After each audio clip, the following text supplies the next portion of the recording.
नमस्कार साथियों। बिहार शिक्षक भर्ती बीपीएससी टीआरई 4.0 के लिए 6 to 8 एसएसटी वर्ग में टेस्ट 1 आयोजित किया गया था 23 फरवरी को।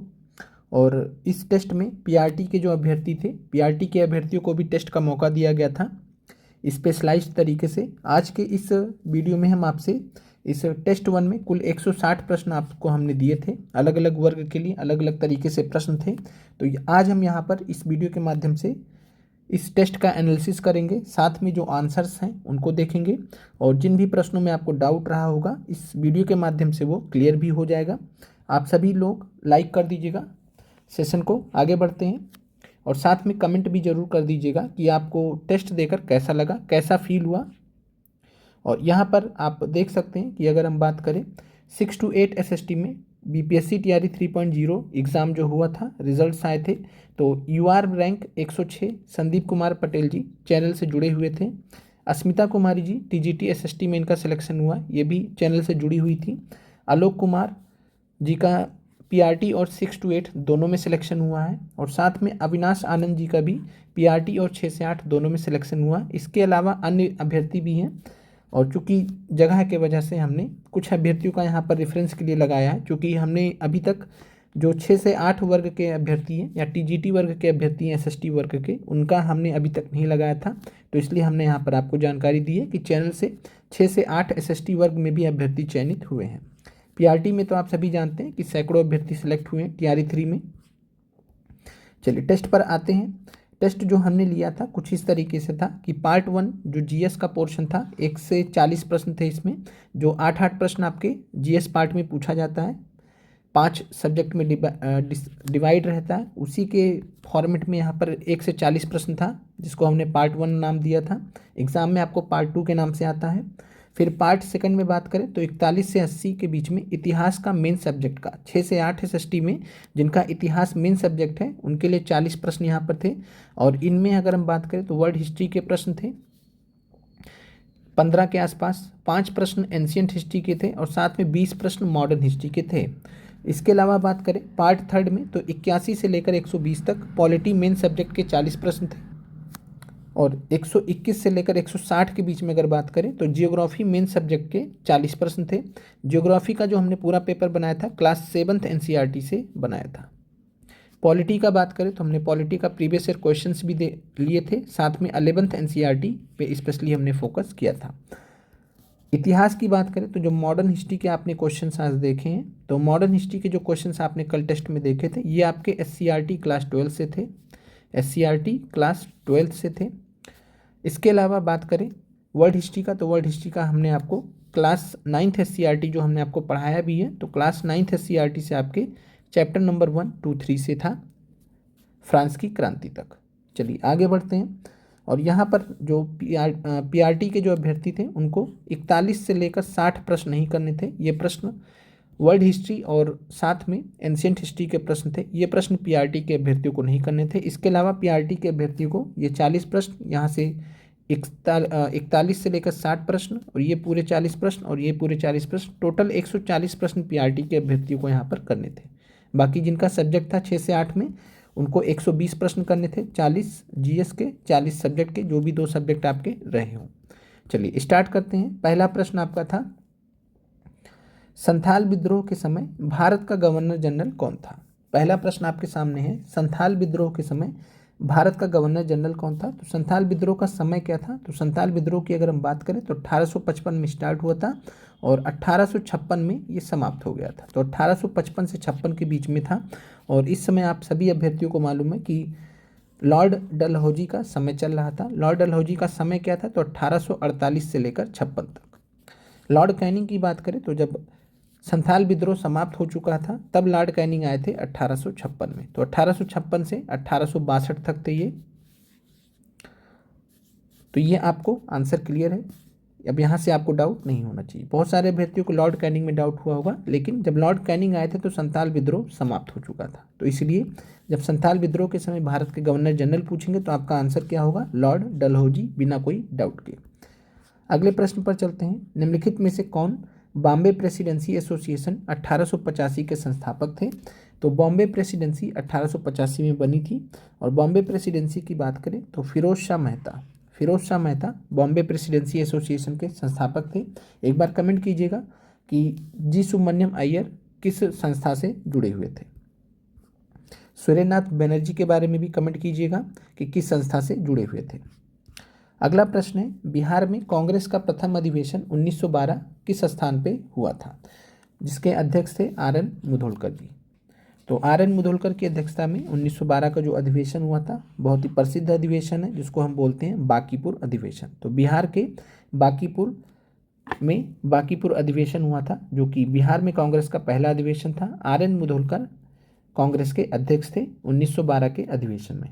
गया में बात करें तो दूसरा अधिवेशन हुआ था बिहार में, जो दूसरा अधिवेशन हुआ था कांग्रेस का 1922 में चित्तरंजन दास जी के अध्यक्षता में।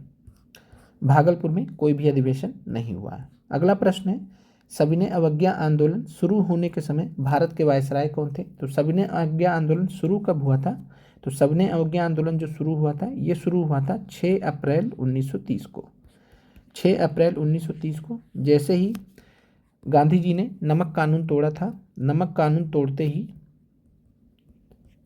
नमक सत्याग्रह स्टार्ट हो गया। और नमक सत्याग्रह जो पार्ट था, ये किसका पार्ट था, सविनय अवज्ञा आंदोलन का। तो 6 अप्रैल 1930 की अगर हम बात करेंगे तो उस समय भारत के गवर्नर जनरल कौन थे। तो लॉर्ड विलियम बेंटिक तो बहुत पहले के हैं। लॉर्ड रीडिंग की बात कर ले तो 1921 से लेकर 26 तक, याद रखिएगा 1921 से लेकर 26 तक। अगर आपसे पूछेगा कि जो है चौरा चौरी की जब घटना हुई तो उस समय कौन थे, तो उस हिसाब से आप यहाँ पर लॉर्ड रीडिंग समझ सकते हैं। तो यहाँ पर प्रश्न पर आते हैं, सविनय अवज्ञा आंदोलन शुरू होने के समय भारत के वायसराय कौन थे।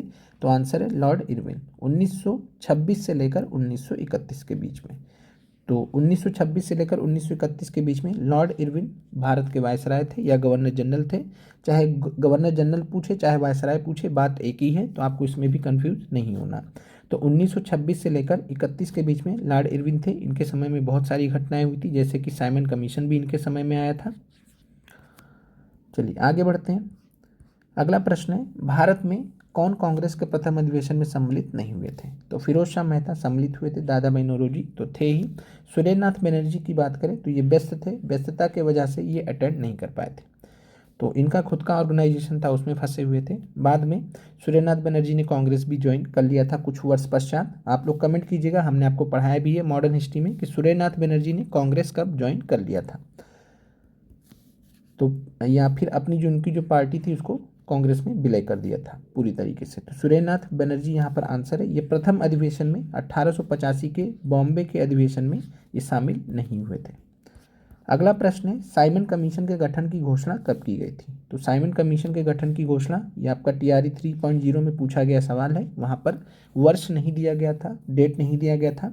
तो 8 नवंबर 1927 के दिन साइमन कमीशन के गठन की घोषणा की गई थी। और साइमन कमीशन का गठन किसने किया था, तो जब ये आपसे पूछेगा तो आंसर हो जाएगा उस समय जो तत्कालीन भारत के राज्य सचिव थे, जिनका नाम था लॉर्ड बिरकनहेड। तो लॉर्ड बिरकनहेड ने साइमन कमीशन का गठन किया था।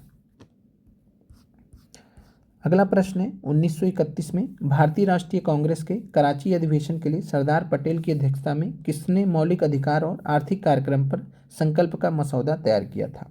तो 1931 का जो कराची अधिवेशन था, इसके तो अध्यक्ष थे सरदार पटेल। और मौलिक अधिकार और आर्थिक कार्यक्रम पर संकल्प का जो मसौदा था वो पंडित जवाहरलाल नेहरू जी ने तैयार किया था। बहुत ही अच्छा प्रश्न है, ध्यान रखिएगा। इसके अलावा आप सभी अभ्यर्थियों को हम बता दें कि हमने जो आपका टेलीग्राम का जो टेस्ट सीरीज़ का जो ग्रुप था उसको हमने फ़िल्टर कर दिया है। अब वहाँ से आप जो है PRT के जितने भी टेस्ट अभी तक हुए हैं उसको हमने सेपरेट कर दिया, उसका लिंक भी दे दिया अगर आपको ना मिले तो जब भी आप टेलीग्राम में टेस्ट सीरीज़ ग्रुप ओपन करेंगे तो वहाँ पर आपको इस प्रकार से जो है 3 मतलब सब चैनल्स दिखेंगे, मतलब ग्रुप के अंदर ग्रुप दिखेंगे। कहने का मतलब है जो मेन ग्रुप है टेलीग्राम का टेस्ट सीरीज़ का, जब आप उसको ओपन करेंगे तो कुछ इस तरीके से, तो वहाँ पर आपको PRT का भी मिल जाएगा, नीचे आपको 6 से 8 का SST का ग्रुप मिल जाएगा। और फिर मेन एक होगा होम पेज। तो जो होम पेज होगा वो आपका पहले वाला पेज था जो आप अभी तक देखते आ रहे थे, जिसमें आप टेस्ट वगैरह दे रहे थे। तो जो PRT वाला रहेगा इसमें आपको आगे यहाँ पर टेस्ट वगैरह जो होंगे इसमें ही ऐड किए जाएंगे। तो जिन भी अभ्यर्थियों ने अभी तक पहले के टेस्ट नहीं अटेम्प्ट किए तो आप यहाँ से देख सकते हैं। चलिए आगे बढ़ते हैं। तुम मुझे खून दो मैं तुम्हें आज़ादी दूंगा का नारा किसने दिया था? तो ये सुभाष चंद्र बोस जी का दिया गया नारा है। जय हिंद भी ध्यान रखिएगा, सुभाष चंद्र बोस जी ने ही दिया था। तो नन ऑफ दिस यहाँ पर आंसर हो जाएगा। अगला प्रश्न है, सियाचिन ग्लेशियर कहाँ पर स्थित है? तो ऐसा प्रश्न आपसे पूछा गया है। सियाचिन ग्लेशियर की बात करें तो आपसे TRE 3.0 का जो एग्ज़ाम कैंसिल हो गया था 15 मार्च वाला, वहाँ पर 6 से 8 GS में पूछा गया था। वहाँ पर आपसे बाल्टेरो ग्लेशियर पूछा गया था। तो चाहे सियाचिन पूछे, चाहे बाल्टेरो पूछे, चाहे बियाफो पूछे, चाहे हिस्पर पूछे, सभी का आंसर क्या हो जाएगा? कराकोरम। तो कराकोरम जो श्रेणी है वहीं पर भारत के प्रमुख जो ग्लेशियर है वो स्थित है। अगला प्रश्न है, नर्मदा नदी पर कौन सा जलप्रपात वाटरफॉल्स स्थित है? तो नर्मदा नदी पर कौन सा जलप्रपात स्थित है? धुआंधार, कपिलधारा, सहस्त्रधारा। तो यहाँ पर बात करें तो जितने भी यहाँ पर आप देख पा रहे हैं तीनों के तीनों ही महत्वपूर्ण जलप्रपात है जो नर्मदा नदी पर स्थित है। तो धुआंधार जलप्रपात, कपिलधारा जलप्रपात, सहस्त्रधारा जलप्रपात, ये तीनों ही जलप्रपात नर्मदा नदी पर स्थित है। अगला प्रश्न है, निम्नलिखित में से किस शैवाल में जीवाश्म मिलने की संभावना होती है? तो जीवाश्म मिलने की जो संभावना होती है या जीवाश्म किस सेल में मिलते हैं तो नाम है अवसादी सेल। तो ध्यान रखिएगा, अवसादी सेल जीवाश्म के लिए जाने जाते हैं। या खनिजों के लिए अगर आपसे पूछेगा कि कौन सा जो चट्टानें होती हैं, सेल होती है, खनिजों के लिए जानी जाती हैं, तो खनिज भी इसी सेल में प्राप्त होते हैं। आगे बढ़ते हैं। अगला प्रश्न है, निम्नलिखित में से भारत की सबसे ऊंची चोटी कौन सी है? तो इस प्रश्न में बहुत सारे अभ्यर्थियों को बहुत सारा डाउट था, तो यहाँ पर आप क्लियर कर लीजिएगा कि भारत की जब सबसे ऊंची चोटी की बात करते हैं तो जो यहाँ पर आप देखते हैं भारत की जो सबसे ऊंची चोटी है वो K2 है, जिसको हम गॉडविन ऑस्टिन बोलते हैं। गॉडविन ऑस्टिन बोलते हैं, ये भारत की सबसे ऊंची चोटी है कहाँ पर ये? तो इसका लोकेशन है पाक अधिकृत कश्मीर में। तो पाक अधिकृत कश्मीर में K2 गॉडविन ऑस्टिन स्थित है। लेकिन चूंकि जो पाक अधिकृत कश्मीर है, आप जब भी भारत का मैप देखेंगे कभी भी पाक अधिकृत कश्मीर जो है वो पाकिस्तान का नहीं दिखाया जाता। किसका दिखाया जाता? भारत का दिखाया जाता है। इस वजह से जो K2 है जो कि गॉडविन ऑस्टिन है, 8611 इसका हाइट है। तो इस हिसाब से अगर हम देखेंगे तो विश्व का दूसरे नंबर पर ये सबसे ऊंची चोटी है। भारत की अगर हम बात करेंगे तो चूंकि पीओके भारत का ही पार्ट है, और इस वजह से जब भी आपसे पूछेगा भारत की सबसे ऊंची चोटी कौन सी है, तब आपका आंसर हो जाएगा माउंट K2, जिसका नाम है गॉडविन ऑस्टिन। कहाँ पर स्थित है ये? तो कराकोरम श्रेणी में स्थित है। ये भी ध्यान रखिएगा कहाँ पर स्थित है, कराकोरम श्रेणी में स्थित है।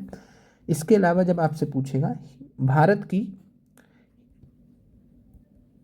की हिमालय में सबसे ऊंची चोटी, तो भारत में तो जब भी आपसे पूछेगा भारत में हिमालय की सबसे ऊंची चोटी जब आपसे पूछेगा, यहाँ पर ध्यान रखिएगा, तब आंसर आपका बदल जाएगा। भारत में हिमालय की सबसे बड़ी चोटी, सबसे ऊंची चोटी। तो जब भी आपसे पूछेगा प्रश्न कि भारत में हिमालय की सबसे ऊंची चोटी कौन सी है, तो चूंकि जो K2 है ये ट्रांस हिमालय का पार्ट है, ट्रांस हिमालय का पार्ट है। इस वजह से जब आपसे पूछेगा हिमालय की सबसे ऊंची चोटी कौन सी है भारत में, तब आपका आंसर कंचनजंगा होगा। ये दो फर्क हैं, और आप गूगल करेंगे या टेक्स्ट बुक में भी देखेंगे तो वहाँ भी आपको कंफ्यूज करेगा। तो इस वजह से आप इस चीज़ को क्लियर कर लीजिए हमेशा के लिए। तो जब भी आपसे पूछेगा भारत में हिमालय की सबसे ऊंची चोटी कौन सी है, तब आपका आंसर कंचनजंगा होगा। जब आपसे पूछेगा भारत की सबसे ऊंची चोटी कौन सी है, तो काराकोरम श्रेणी में स्थित mount K2 Godwin Austen Bharat की सबसे ऊंची चोटी है। आगे बढ़ते हैं, अगले प्रश्न पर आते हैं। भारत में दुग्ध क्रांति या श्वेत क्रांति के जनक कौन है या श्रेय किसे दिया जाता है? तो आपको आंसर मालूम है, डॉक्टर वर्गीस कुरियन। MS स्वामीनाथन को किसका जनक कहा जाता है, कमेंट कीजिएगा। और साथ में सुंदरलाल बहुगुणा किस आंदोलन से जुड़े हुए, ये भी कमेंट कीजिएगा। सब कुछ आपको पढ़ाया गया है। भारत की मानक माध्यान्ह रेखा, जिसको 82.5 पूर्व देशांतर बोलते हैं, जिसे पूरे देश के लिए मानक समय के रूप में लिया जाता है, कहाँ से गुजरती है? कानपुर उत्तर प्रदेश में, भोपाल मध्य प्रदेश में, मिर्ज़ापुर मध्य प्रदेश में। तो ये मिर्ज़ापुर उत्तर प्रदेश से भारत की जो मानक माध्यान्ह रेखा है वो गुजरती है। डिस्कस किया हुआ ये भी आपसे। निम्नलिखित में से कौन सी अक्षांश रेखा भारत से गुजरती है? तो अक्षांश रेखा जब भी हम आपसे पहले भी बोले हैं कि सिर्फ एक अक्षांश रेखा गुजरती है, भारत को वो लगभग 2 भाग में बांटती है। क्या नाम है उसका? तो उसका नाम है कर्क रेखा। जब कर्क रेखा ही गुजरती है और कर्क रेखा नहीं दिया गया तो आपका आंसर कुछ नहीं हो सकता, नन ऑफ दिस। विषुवत रेखा, भूमध्य रेखा एक ही नाम है, एक ही चीज़ के दो नाम हैं। अगला प्रश्न है, कृष्णा और गोदावरी नदियों के डेल्टा के बीच में कौन सी मीठे पानी की झील है? तो कृष्णा और गोदावरी नदियों के बीच में अगर हम बात करेंगे तो चिल्का लेक तो मीठे पानी की झील है भी नहीं। पुलिकट की भी अगर हम बात करें तो ये तटीय झील है। कोलेरू की अगर हम बात करते हैं तो कृष्णा और गोदावरी नदियों के डेल्टा के बीच में स्थित है और ये मीठे पानी की झील भी है, तो आपका राइट आंसर कोलेरू है। पुलिकट की बात करें तो ये आपको ध्यान रखना आंध्र प्रदेश और तमिलनाडु के बॉर्डर पर है। तो आंध्र प्रदेश और तमिलनाडु की सीमा पर स्थित है पुलिकट झील, दो राज्यों में ये जुड़ी हुई है। तो जब भी आपसे पूछेगा पुलिकट झील कहाँ पर स्थित है, तो आंध्र प्रदेश और तमिलनाडु की सीमा पर। चिल्का आपको मालूम ही है, खारे पानी की सबसे बड़ी झील भी है या लैगून झील भी है। अगला प्रश्न है, मानव पेट स्टोमक में कौन सा अम्ल मौजूद होता है? तो ये आपको मालूम है, हाइड्रोक्लोरिक अम्ल HCl। अगला प्रश्न है, निम्नलिखित में से कौन सा अम्ल प्याज काटते समय आंखों में जल आने का कारण बनता है? तो जब हम प्याज काटते हैं तो कई बार आंखों में आंसू आ जाते हैं, किस वजह से आते हैं? तो तत्व होता है, एलिमेंट होता है सल्फर। सल्फर की वजह से, वो सल्फर आता कहाँ से? तो सल्फेनिक अम्ल। तो सल्फेनिक अम्ल होता है, उसी में सल्फर पाया जाता है और सल्फेनिक अम्ल की वजह से आंखों में जल आता है या जलन होती है। अगला प्रश्न है, निम्नलिखित में से किसकी कमी से घेंगा रोग या ग्वाइटर होता है? तो घेंगा या ग्वाइटर रोग की बात करें तो आयोडीन की कमी से होता है। आयरन की कमी से कौन सा रोग होता है? और साथ में विटामिन के की कमी से क्या हो सकता है? आप कमेंट कीजिएगा। अगला प्रश्न है, एलिसा परीक्षण डैश का निदान करने के लिए कार्यरत है? तो एलिसा परीक्षण की बात करें या एलिसा टेस्ट की बात करें तो ये एड्स की जांच के लिए जानी जाती है। अगला प्रश्न है, निम्नलिखित में से ऊर्ध्वपातन सब्लिमेशन का आपसे यहाँ पे एग्जाम्पल पूछा गया था? तो सब्लिमेशन ऊर्ध्वपातन का आपसे एग्जाम्पल पूछा गया था। सूखी बर्फ, ड्राई आइस तो है ही, कपूर कैम्फर भी है, अमोनियम क्लोराइड भी है। इसके अलावा ध्यान रखिएगा बहुत सारे उदाहरण आपको NCERT में हमने आपको पढ़ाए भी हैं, जैसे कि आपने शायद सुना भी ना हो नाम इसका, या आपने अगर हमसे पढ़ा होगा तभी आप इसका नाम जानते होंगे, एंथ्रासीन। एंथ्रासीन भी उदाहरण है ऊर्ध्वपातन का, सब्लिमेशन का। इसके अलावा नेफ्थलीन बॉल्स, नेपथेलीन बॉल्स जो होते हैं ये भी प्रॉपर्टी शो करते हैं किसका? ऊर्ध्वपातन का। बाकी इसके अलावा अगर आप कोई नाम जानते हो जो आपने पढ़ा हो तो आप कमेंट कर सकते हैं, जो ऊर्ध्वपातन का, सब्लिमेशन का उदाहरण है। अगला प्रश्न आपका, क्लोरोफिल में पाया जाने वाला धातु है, तो क्लोरोफिल में कौन सा धातु पाया जाता है? मैंगनीज, मैग्नीशियम या आयरन? तो ये मैग्नीज यहाँ पे ध्यान रखिएगा, मैग्नीशियम ध्यान रखिएगा, जिसका शॉर्ट फॉर्म में Mg। तो आपको ऐसे सिंबल में भी दिया जा सकता है प्रश्न, तो Mg या मैग्नीशियम जो होता है वो क्लोरोफिल में पाया जाने वाला धातु है। अगला प्रश्न है, विटामिन ए का रासायनिक नाम क्या है? तो विटामिन ए का रासायनिक नाम रेटिनॉल है। एस्कॉर्बिक एसिड तो विटामिन सी का है। थायमिन की बात करें तो विटामिन B1 का है। अगला प्रश्न है, सामान्य मानव शरीर कोशिका में गुणसूत्रों की संख्या कितनी होती है? तो 23 जोड़े होते हैं, तो 23 जोड़े कर दीजिए, 46 आंसर हो जाएगा, 23 जोड़े। और यहाँ पर आपसे टोटल संख्या पूछी गई है, आपसे जोड़ा नहीं पूछा गया। अगर आपसे जोड़ा पूछा गया होता तो 23 आंसर होता, लेकिन आपसे यहाँ पर क्या पूछा गया? गुणसूत्रों की संख्या। तो संख्या कितनी है टोटल? 46। अगला प्रश्न है, भारत का पहला करंट अफेयर्स के प्रश्न यहाँ पर हमने आपको दिए थे और ये करंट अफेयर के प्रश्न थे, ये आपके थे दिसंबर महीने से। दिसंबर महीने से 8 आपको बहुत अच्छे अच्छे प्रश्न यहाँ पर देखने को मिलेंगे। भारत का पहला पूरी तरीके से सौर सीमा गांव कौन सा बना है?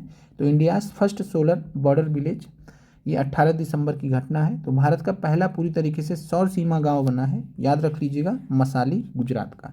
तो जो मसाली गांव है वो सौर सीमा गांव बना है, भारत का पहला, गुजरात में स्थित है।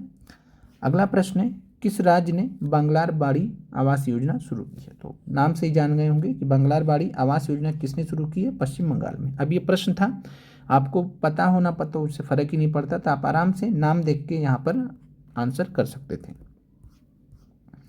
ऊर्जा बीर योजना का कहाँ शुभारंभ किया गया? तो ऊर्जा बीर योजना विजयवाड़ा आंध्र प्रदेश में शुभारंभ किया गया था।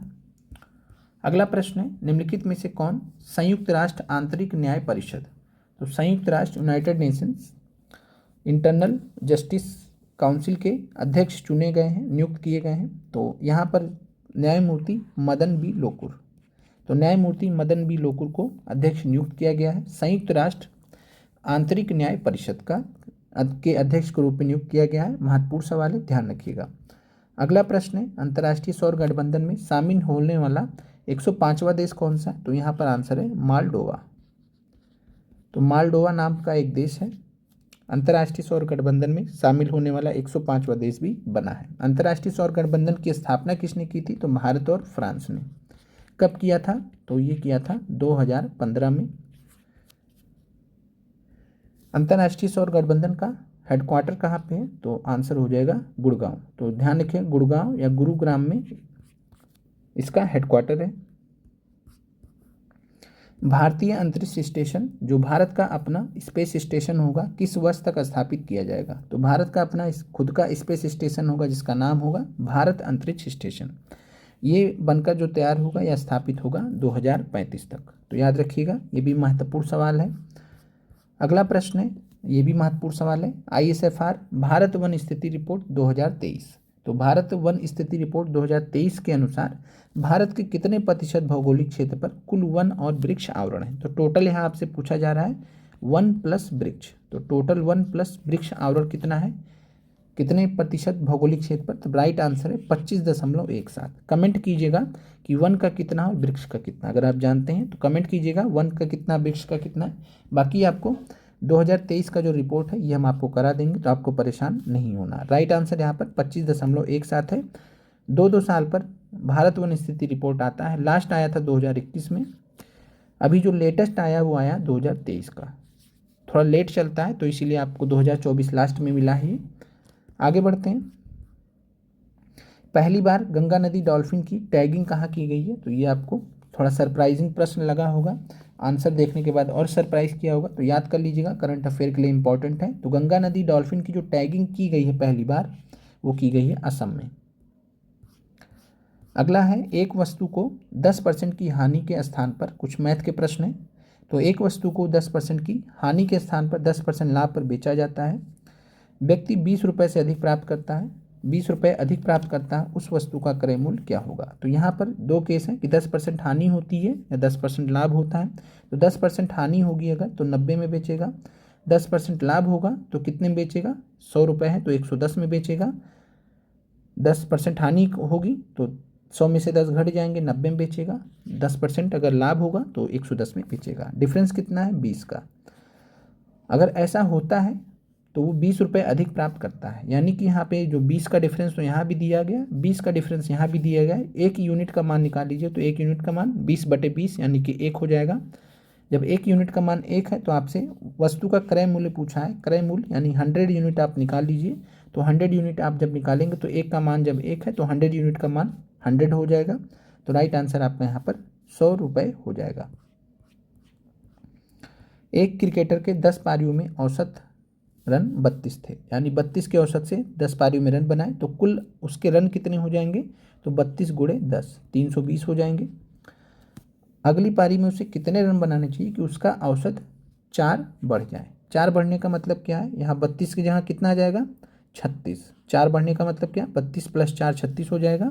यहाँ पे 10 की जगह कितना आ जाएगा? यहाँ आ जाएगा 11, क्योंकि अगला 11वां मैच है। तो 11 मैच का टोटल यहाँ पे निकाल लीजिए कि कितना योग हो रहा है। तो 36 × 11 जब आप करेंगे तो ये हो जाएगा 396। अब यहाँ पर आपको बताना है कि उसने 11वें मैच में कितने रन बनाए होंगे। तो 396 में से 320 माइनस कर दीजिए, तो आपका राइट आंसर हो जाएगा 76। तो 76 रन उसको बनाने होंगे, तो राइट आंसर आपका 76 है।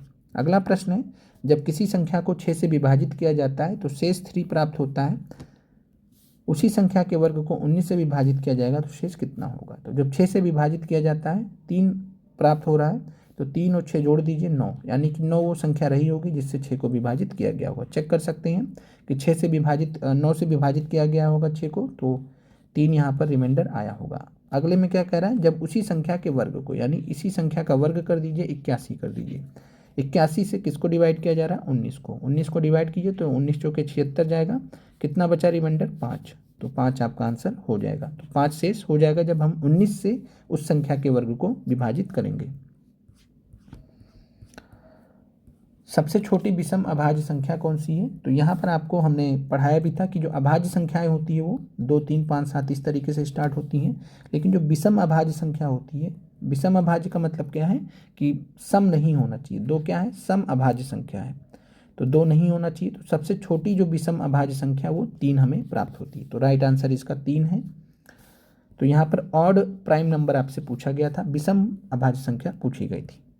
अगला प्रश्न है 4 सबसे छोटी अभाज्य संख्याओं और 7 सबसे छोटी विषम प्राकृतिक संख्याओं का औसत क्या होगा? तो 4 सबसे छोटी अभाज्य संख्याओं का, तो 4 सबसे छोटी अभाज्य संख्याएं कौन कौन सी हैं? 2 + 3 + 5 + 7, कितना हो गया? 7 × 5 = 12, 3 × 15, 2 = 17।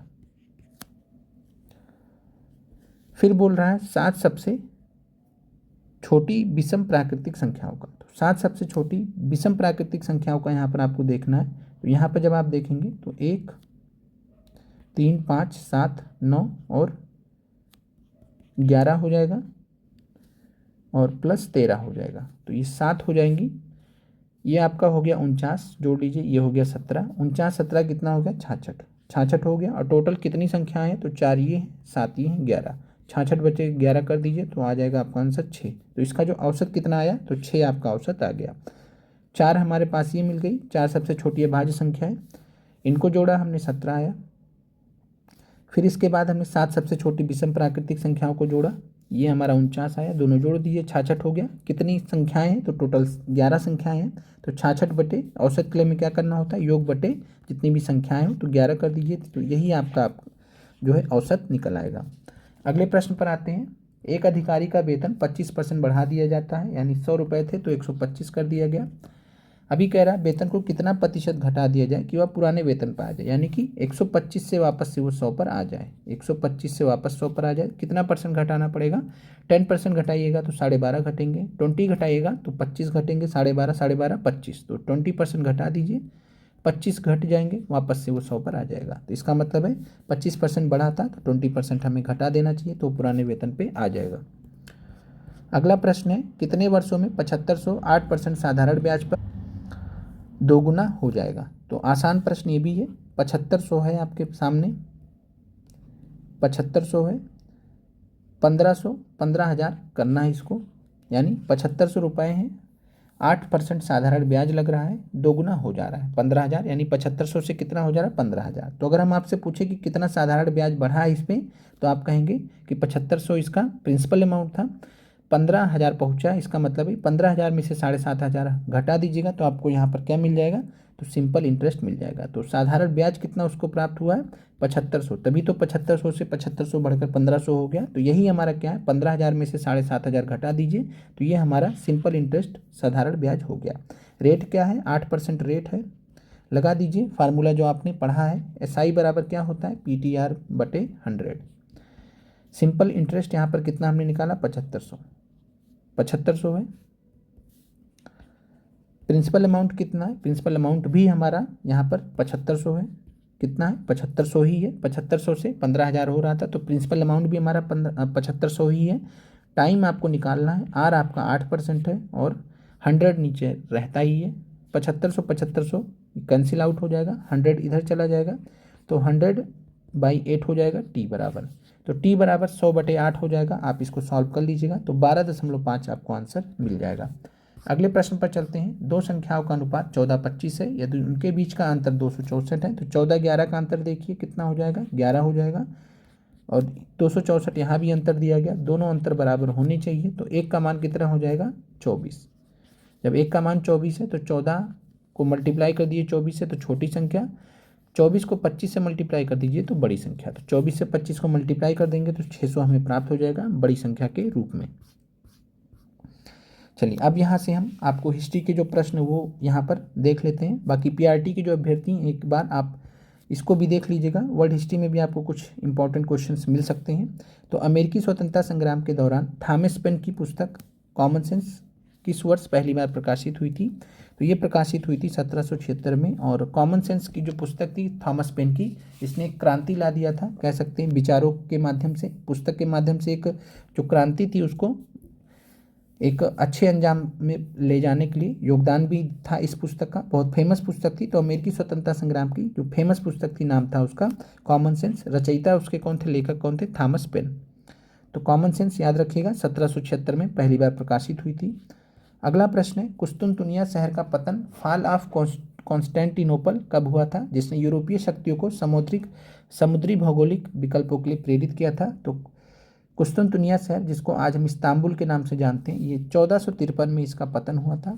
पूरा डिटेल में हमने आपको SCERT वर्ल्ड हिस्ट्री में पढ़ाया है। प्लेलिस्ट भी आपको SCERT वर्ल्ड हिस्ट्री की बना दिया गया, तो आप प्लेलिस्ट में भी जाकर देख सकते हैं। तो 42 में आपका जो राइट आंसर है वो है नन ऑफ दीज। 1453 इस प्रश्न का राइट आंसर होगा। अमेरिकी स्वतंत्रता संग्राम या क्रांति का तत्कालिक कारण क्या था, तो ये भी हमने आपसे डिस्कस किया है। तो बोस्टन टी पार्टी 1773 में घटा था। तो बोस्टन टी पार्टी 1773 ये तत्कालिक कारण था अमेरिकी स्वतंत्रता संग्राम का। फ्रांसीसी क्रांति के परिप्रेक्ष्य में बेस्टिल राज्य कारागृह का पतन कब हुआ था। तो बेस्टिल कब पतन हुआ था बेस्टिल का, तो ये हुआ था 14 जुलाई 1789 को। और इसी दिन 14 जुलाई को फ्रांस में स्वतंत्रता दिवस भी मनाते हैं इस वजह से। तो 14 जुलाई 1789 बेस्टिल राज्य का जो कारागृह था उसका पतन हुआ था। मॉन्टेस्क्यू के द्वारा कौन सी बुक लिखी गई है, तो सामाजिक संविदा, सोशल कॉन्ट्रैक्ट की बात करें तो ये रूसो ने लिखा है, TRE में पूछा गया है। विधि की आत्मा भी पूछा गया है TRE में, PRT में भी ये पूछा गया है। तो विधि की आत्मा या स्पिरिट ऑफ लॉस मॉन्टेस्क्यू की पुस्तक है। सामाजिक संविदा, सोशल कॉन्ट्रैक्ट रूसो की है। दास कैपिटल कार्ल मार्क्स की है। अगले प्रश्न पर, निम्नलिखित में से कौन the society of revolutionary and republican women, तो the society of revolutionary and republican women से संबंधित थी। तो ये थी ओलंप दे गूज, एक नेत्री थी, यानी महिला नेता थी जिनको हम नेत्री कहते हैं। तो महिला नेत्री थी और ओलंप दे गूज, और इनका बहुत बड़ा योगदान था the society of revolutionary and republican women में। एक हिसाब से इन्होंने इस सोसाइटी का नेतृत्व किया था। स्पेन के किस नाविक ने नई दुनिया अमेरिका के विस्तार को ढूंढा था और उसे एक अलग महाद्वीप बताया था। तो अमेरिगो वेस्पुच्ची ने ऐसा कारनामा करके दिखाया था। और इनसे पहले जो कोलंबस थे उनका मानना था कि जो अमेरिका है वो भारत का पार्ट है, अमेरिका भारत का पार्ट है। लेकिन अमेरिगो वेस्पुच्ची ने और जानकारी इकट्ठा की, नई दुनिया को खोजा, अमेरिका को खोजा और बताया कि भैया अमेरिका अलग पार्ट है, अलग महाद्वीप है, पूरा भारत से अलग है बिल्कुल भी, और भारत का पार्ट नहीं है। तो ये इसी के नाम पर, इन्हीं के नाम पर अमेरिका का नाम अमेरिका पड़ा है। तो अमेरिगो वेस्पुच्ची के नाम पे ही अमेरिका पड़ा है महाद्वीप का नाम। आगे बढ़ते हैं। भौगोलिक खोज के संदर्भ में हेनरी द नेविगेटर के नाम से किन्हें जाना जाता था। तो पुर्तगाल के जो राजकुमार थे, जो कि भौगोलिक खोज के लिए बहुत ज़्यादा फंडिंग भी करते थे, बहुत ज़्यादा प्रोत्साहित भी करते थे अपने लोगों को। तो पुर्तगाल के राजकुमार हेनरी द नेविगेटर के नाम से फेमस थे। डिवाइन कॉमेडी के लेखक कौन थे, ध्यान रखिएगा, बहुत महत्वपूर्ण पुस्तक है। दांते डिवाइन कॉमेडी के लेखक हैं। अगला है केप ऑफ गुड होप, उत्तम आशा अंतरीप की खोज किसने किया था, ये भी महत्वपूर्ण सवाल है। तो डियाज बार्थोलोमियो, याद कर लीजिए, डियाज बार्थोलोमियो ने केप ऑफ गुड होप का खोज किया था, उत्तम आशा अंतरीप का खोज किया था। और इसी उत्तम आशा अंतरीप के माध्यम से होते हुए भारत पहुंचे थे कौन, तो भारत पहुंचे थे वास्को डी गामा। निम्नलिखित में से कौन सा उपनिवेश अमेरिका के 13 उपनिवेशों में से एक नहीं था, Pennsylvania, new Hampshire, new Jersey, New York. तो ये सारे के सारे 13 के ही पार्ट है, 13 उपनिवेश के पार्ट हैं। तो यहाँ आपका आंसर पूछा नहीं था, तो सारे ही हैं, तो इसलिए नन ऑफ दीज यहाँ पर आपका आंसर हो जाएगा। अगला प्रश्न है, प्रतिनिधित्व नहीं तो कर नहीं का नारा किसने प्रचलित किया था अमेरिकी स्वतंत्रता संग्राम के दौरान। तो सैमुअल एडम्स ने नारा दिया था, नो टैक्स विदाउट रिप्रेजेंटेशन, प्रतिनिधित्व नहीं तो कर नहीं। अगला है, बृहत ज्ञान कोश इंसाइक्लोपीडिया के लेखों के माध्यम से किसने फ्रांस में क्रांतिकारी विचारों का प्रचार किया था।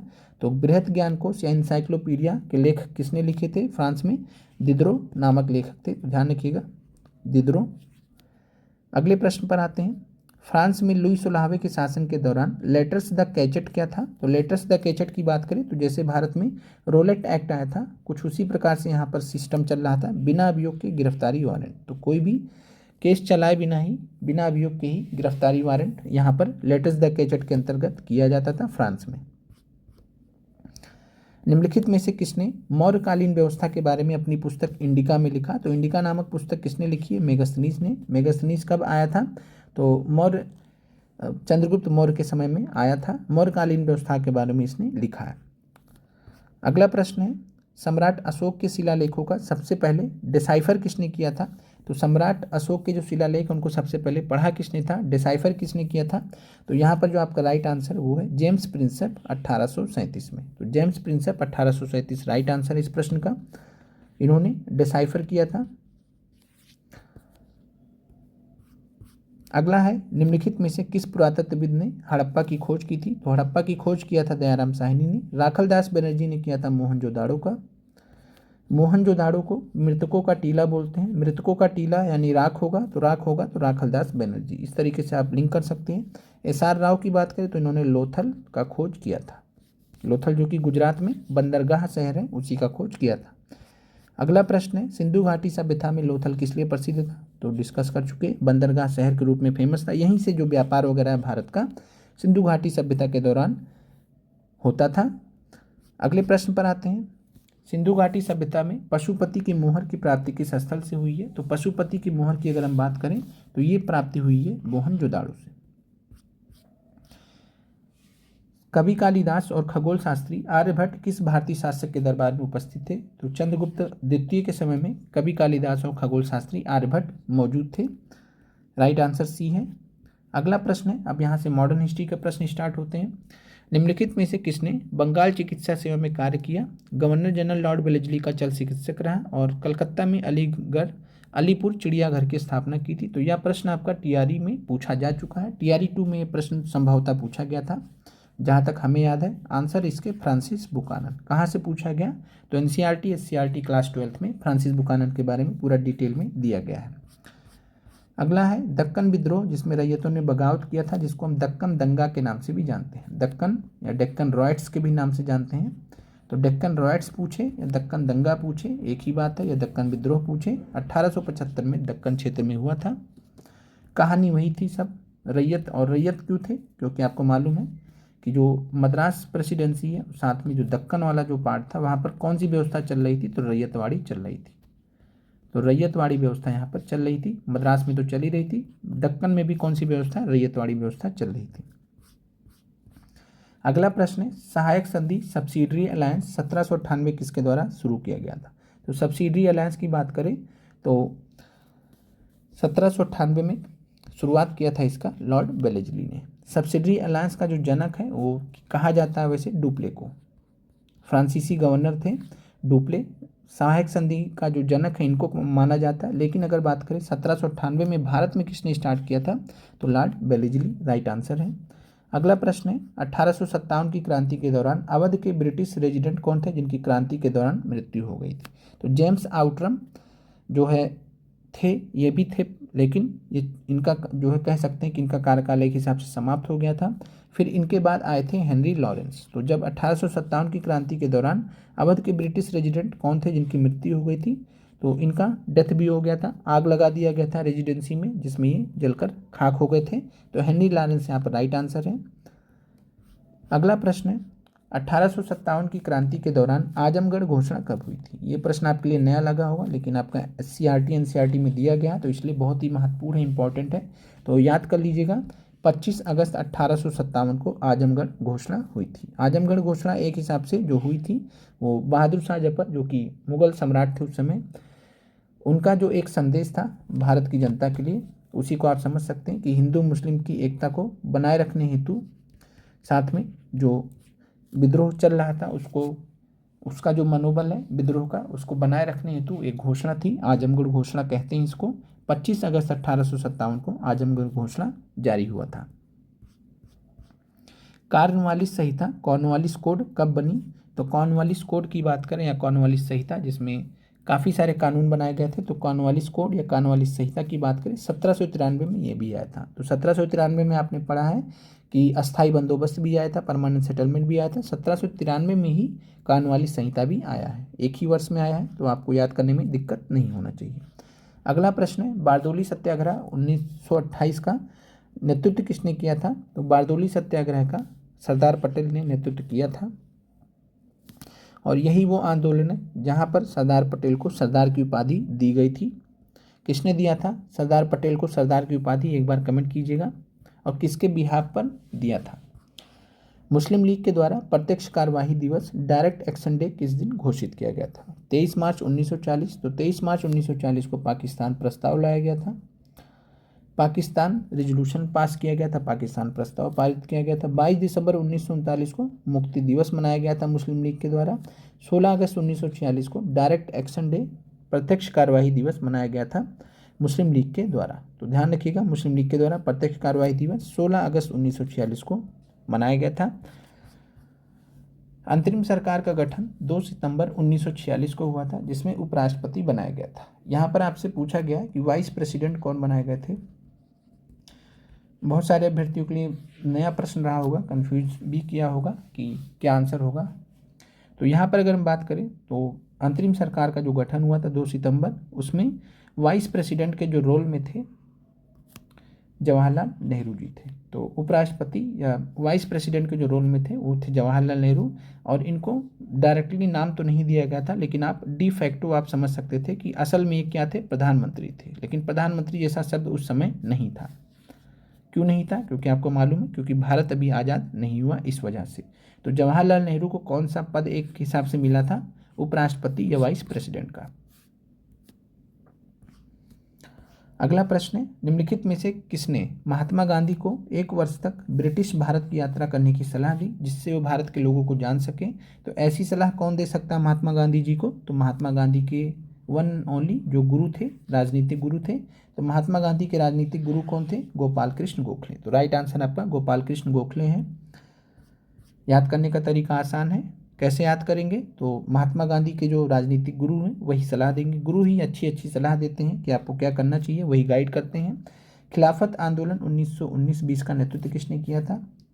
मोहम्मद अली, शौकत अली। तो मोहम्मद अली और शौकत अली ने खिलाफत आंदोलन 1919-20 का नेतृत्व किया था। आगे चलकर महात्मा गांधी जी ने खिलाफत और असहयोग आंदोलन को मिक्स कर दिया था, फिर उसका संयुक्त रूप से नेतृत्व किया था। तो राइट आंसर आपका बी और सी है। बी और सी की वजह से आपका आंसर डी हो जाएगा। अगला प्रश्न है, निम्नलिखित में से कौन महात्मा गांधी के अमेरिकी जीवनी लेखक थे, जिन्होंने लिखा था असहयोग भारत और गांधी जी के जीवन के एक युग का ही नाम हो गया? तो प्रश्न में कुछ नहीं था, आपको हमने पढ़ा रखा है कि जो महात्मा गांधी की जीवनी लिखी है, या महात्मा गांधी की जो जीवनीकार है, या महात्मा गांधी जी के जो बायोग्राफर है, उनका नाम क्या है, हमने आपको पढ़ा रखा है, लुईस फिशर। तो लुईस फिशर या लुई फिशर यहाँ पर आपका राइट आंसर हो जाएगा। आपको इससे ध्यान ही नहीं जाना है, आपको अगर इतना ही पता तो इतने में आपका आंसर मिल गया। अगला प्रश्न है, किस वर्ष दक्षिण भारत की यात्रा के दौरान गांधी जी ने अपना सर मुंडवा लिया था और गरीबों के साथ अपना तादात्म्य स्थापित करने के लिए सूती वस्त्र पहनना शुरू किया था, जहां से गरीबों ने अपने आप को महात्मा गांधी जी से अटैच करना स्टार्ट किया, क्योंकि वो देख रहे थे कि उनके सामने जो आ रहे हैं वो खुद एक मतलब गरीब जैसे दिख रहे हैं, गरीबों जैसे कपड़े पहन रखे हैं। तो ये सारी चीज़ें थी, ये किया था महात्मा गांधी जी ने 1921 में। उनका एक मानना था कि जो भारत के आम आदमी की हालत है, किसान की हालत है, गरीब मजदूर की हालत है, उसी के हिसाब से जब हम आगे बढ़ेंगे तभी हम अपने आप को जोड़ पाएंगे। उस चीज़ को जब तक हम फील नहीं करेंगे तब तक हम जोड़ नहीं पाएंगे।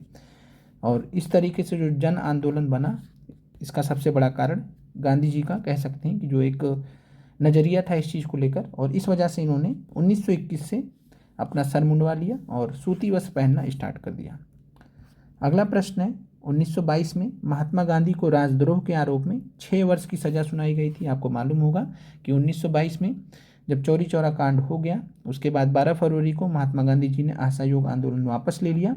उसके बाद फिर गांधी जी को गिरफ्तार कर लिया गया। गांधी जी ने कहा कि गलती तो मेरी ही है, आंदोलन मैंने ही बुलाया था, इतने लोग मरे हैं तो जिम्मेदारी तो मेरी ही है।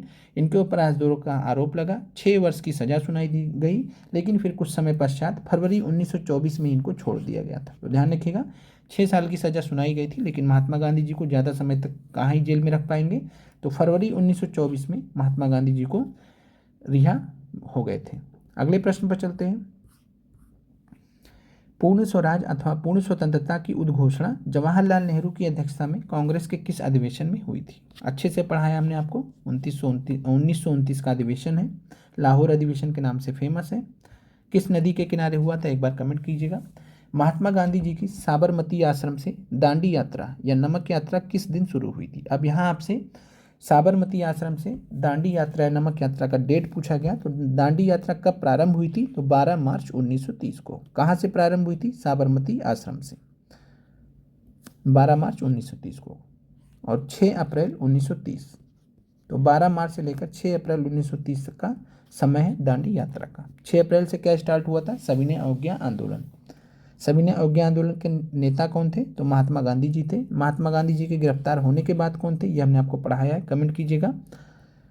अगले प्रश्न पर आते हैं। गोलमेज सम्मेलन 1931 के दौरान किसने कहा था अस्पृश्यों, यानी कि जो दलित हैं, अस्पृश्यों के लिए पृथक निर्वाचिका का प्रावधान करने से उनकी दास्ता अस्थायी रूप ले लेगी, यानी वो अस्थायी रूप से गुलाम हो जाएंगे। तो ऐसा किसने कहा था?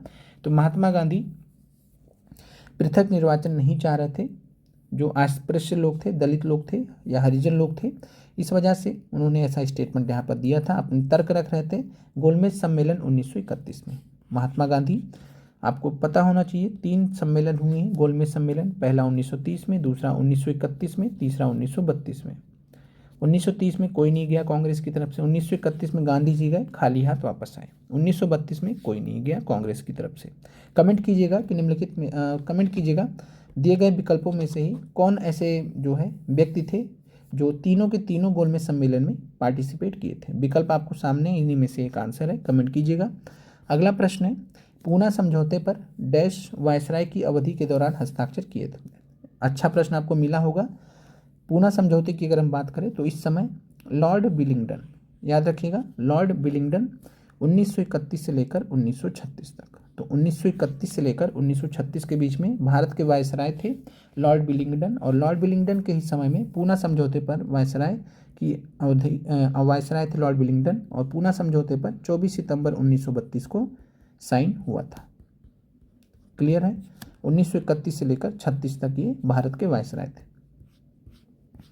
भारत के किस वायसराय ने अगस्त प्रस्ताव की घोषणा की थी? अगस्त प्रस्ताव की बात करें तो लॉर्ड लिलिथगो इससे जुड़े हुए हैं। 8 अगस्त 1940 को इन्होंने प्रपोज किया था, अगस्त प्रस्ताव लेके आए थे। लॉर्ड लिलिथगो का कार्यकाल 1936 से लेकर 1944, सबसे लंबा कार्यकाल इनका माना जाता है वायसराय के रूप में। अगला प्रश्न है आपका, लास्ट प्रश्न है हिस्ट्री सेक्शन का। भारत छोड़ो आंदोलन के दौरान भारत के किस स्थान पर प्रति सरकार, जिसको हम समानांतर सरकार, पैरेलल गवर्नमेंट बोलते हैं, की स्थापना हुई? जो सरकारी दमन यानी अंग्रेजों ने दमन किया, और कांग्रेस की असहमति भी रही कि भैया बंद कर दीजिए, हो गया अब जितना होना था, लेकिन फिर भी ये चलते रहे 1946 तक। तो 1946 तक चलता रहा। ये था प्रति सरकार, समानांतर सरकार, महाराष्ट्र के सतारा में। तो ध्यान रखिएगा, पश्चिम बंगाल के मिदनापुर में भी था, लेकिन ये 1946 तक नहीं चला था। तो इतना लंबे समय तक क्या चला था? तो महाराष्ट्र के सतारा में जो समानांतर सरकार या प्रति सरकार बनी थी वो 1946 तक चल गई थी। अब आते हैं पॉलिटी के प्रश्नों पर। पहला प्रश्न टीआरई में ही पूछा गया, ये पीआरटी 15 मार्च में प्रश्न ये पूछा गया था। तो हिंदी भारत के संघ की राजभाषा होगी, ऐसा संविधान निर्मात्री सभा की किस समिति द्वारा सितंबर 1949 में फैसला कर दिया गया था, निर्णीत कर दिया गया था? तो नियम एवं प्रक्रिया समिति थी, जिसके अध्यक्ष थे राजेंद्र प्रसाद। और सितंबर यानी 14 सितंबर 1949 कौन सा डेट है? तो 14 सितंबर 1949 को, 14 सितंबर को हम इसीलिए हिंदी दिवस मनाते हैं। अगला प्रश्न है, जवाहरलाल नेहरू ने किस दिन संविधान सभा के सामने उद्देश्य प्रस्ताव ऑब्जेक्टिव रेजोल्यूशन पेश किया था? तो ऑब्जेक्टिव रेजोल्यूशन, उद्देश्य प्रस्ताव पेश किया था तीसरी मीटिंग में 13 दिसंबर 1946 को। कमेंट कीजिएगा कि उद्देश्य प्रस्ताव को, ऑब्जेक्टिव रेजोल्यूशन को संविधान सभा ने कब स्वीकार किया था? संविधान सभा ने कब स्वीकार किया था? डेट क्या था? वर्ष 1949 में संविधान सभा द्वारा अपनाई गई मूल प्रस्तावना ने भारत को डैश घोषित किया। तो कुल मिलाकर यहाँ आपसे पूछा जा रहा है कि जब 1949 में संविधान सभा द्वारा प्रस्तावना या संविधान को अपनाया गया था, स्वीकार किया गया था, तो उस समय भारत को किस तरीके से घोषित किया गया था? तो राइट आंसर है प्रभुत्व संपन्न। प्रभुत्व संपन्न संप्रभु को ही बोलते हैं, तो प्रभुत्व संपन्न कहिए चाहे संप्रभु कहिए, दोनों एक ही बात है। लोकतंत्रात्मक गणराज्य, यही आपका राइट आंसर है। समाजवादी बाद में जुड़ा है, पंथ निरपेक्ष बाद में जुड़ा है, तो इस वजह से बीओसी नहीं होंगे आंसर। समाजवादी, पंथ निरपेक्ष और अखंडता शब्द जुड़े हैं 1976 में 42वें संविधान संशोधन से। निम्नलिखित में से किसने संविधान की प्रस्तावना को संविधान की आत्मा कहा है? तो बहुत सारे अभ्यर्थियों को जो नए जुड़े होंगे तो ये प्रश्न काफ़ी जो है झकझोरा होगा, आपको लगा होगा कि आपसे गलत कैसे हो गया ये प्रश्न। बहुत सारे अभ्यर्थियों ने भीमराव अम्बेडकर लगा दिया होगा, लेकिन जिन भी अभ्यर्थियों ने हमसे पहले से क्लासेस ले रखी हैं यूट्यूब पर, आप सभी को मालूम है कि भारत के संविधान की प्रस्तावना की अगर बात करें तो संविधान की आत्मा किसने कहा था? तो राइट आंसर है पंडित ठाकुरदास भार्गव ने। भीमराव अंबेडकर ने क्या कहा था? तो भीमराव अंबेडकर ने अनुच्छेद 32 को, ध्यान रखिएगा, प्रस्तावना का नहीं, किसको? अनुच्छेद 32 को। अनुच्छेद 32 है क्या? संवैधानिक उपचारों का अधिकार। तो संवैधानिक उपचारों के अधिकार अनुच्छेद 32 को भीमराव अंबेडकर जी ने संविधान की आत्मा एवं हृदय कहा है। दोनों याद रखिएगा, संविधान की आत्मा एवं हृदय, ये फर्क है, ये अंतर है। तो आत्मा एवं हृदय, heart and soul of constitution कहा है आर्टिकल 32 को भीमराव अंबेडकर जी ने। लेकिन जब आपसे पूछेगा संविधान की आत्मा, सोल ऑफ कॉन्स्टिट्यूशन किसको कहा जाता है? तो संविधान की प्रस्तावना को किसने कहा है? तो पंडित ठाकुरदास भार्गव। जब गवर्नमेंट ऑफ इंडिया एक्ट के तहत 1937 में प्रांतों में चुनाव हुए तो कुल कितने प्रांतों में कांग्रेस की सरकार बनी थी? तो यहाँ पर अगर बात करें तो जो मेजॉरिटी है, कांग्रेस को जो मेजॉरिटी प्राप्त हुई थी 6 प्रांतों में प्राप्त हुई थी, लेकिन जो कांग्रेस ने फाइनली अंततः जो सरकार बनाया था वो 8 प्रांतों में सरकार बनाया था। 3 प्रांतों में सरकार नहीं बन पाई थी। 3 प्रांत कौन कौन से थे? तो पंजाब था, सिंध था और बंगाल। तो पंजाब, सिंध और बंगाल ये 3 ऐसे जगह थे जहाँ पर कांग्रेस सरकार नहीं बना सकी थी। बाकी इसके अलावा जो 8 के 8 हैं, ये 3 ये हो गए, इसको हटा दीजिए, पंजाब, सिंध, बंगाल। उसको याद करने का एक ही तरीका है कि तीनों के तीनों पार्ट उस आज़ादी के बाद जो है पाकिस्तान के हिस्से में गए थे, मतलब सारे नहीं, कुछ हिस्से पाकिस्तान के हिस्से में गए थे, पंजाब से, सिंध से और बंगाल से। बंगाल से आप जानते हैं कौन सा पार्ट गया था? तो बांग्लादेश का पार्ट गया, जो आज का बांग्लादेश है, जो उस समय पूर्वी बंगाल कहलाता था, तो पाकिस्तान के हिस्से में गया था। सिंध तो लगभग गया ही था। पंजाब में भी देखेंगे तो पाकिस्तान में भी पंजाब प्रांत पड़ता है, जैसे भारत में पंजाब प्रांत पड़ता है तो पाकिस्तान में भी पड़ता है। तो पंजाब, सिंध और बंगाल में कांग्रेस की सरकार नहीं बनी थी। बाकी जो 8 प्रांत बचे वहाँ पर कांग्रेस की सरकार बनी थी। कमेंट कीजिएगा कि कांग्रेस की जो सरकार है उन्होंने इस्तीफा कब दिया था, सामूहिक रूप से इस्तीफा कब दिया था। अगला प्रश्न है, क्या आप मुझे एक स्वतंत्र देश दिखा सकते हैं जहाँ अलग निर्वाचक मंडल हो? ब्रिटिश तत्व चला गया है, लेकिन उन्होंने अपनी कुचेष्टा को पीछे छोड़ दिया, यानी जो अपना जो शैतानी है उसको पीछे छोड़ दिया है। निम्नलिखित में से संविधान सभा की बहस के दौरान किसका कथन था ये? तो सरदार वल्लभ भाई पटेल ने बोला था कि कहीं पे भी अलग निर्वाचक मंडल नहीं दिए गए, पृथक निर्वाचक मंडल नहीं दिए गए। तो सेपरेट इलेक्टोर्स का ये विरोध कर रहे थे कि किसी भी धर्म संप्रदाय के लिए पृथक निर्वाचन का कॉन्सेप्ट नहीं होना चाहिए, ये गलत चीज़ है। तो सरदार वल्लभ भाई पटेल का ये स्टेटमेंट था। जीबी मावलंकर भारत की संविधान सभा के डैश अध्यक्ष थे। तो जीबी मावलंकर की बात करें तो भारत के संविधान सभा के ये कार्य समिति के अध्यक्ष थे। कमेंट कीजिएगा, राष्ट्रीय ध्वज तदर्थ समिति के अध्यक्ष कौन थे? मौलिक अधिकार समिति के अध्यक्ष कौन थे? निम्नलिखित में से कौन संविधान सभा के उपाध्यक्ष थे? ये भी हमने आपको पहले पढ़ा रखा है। तो बात करें एससी मुखर्जी।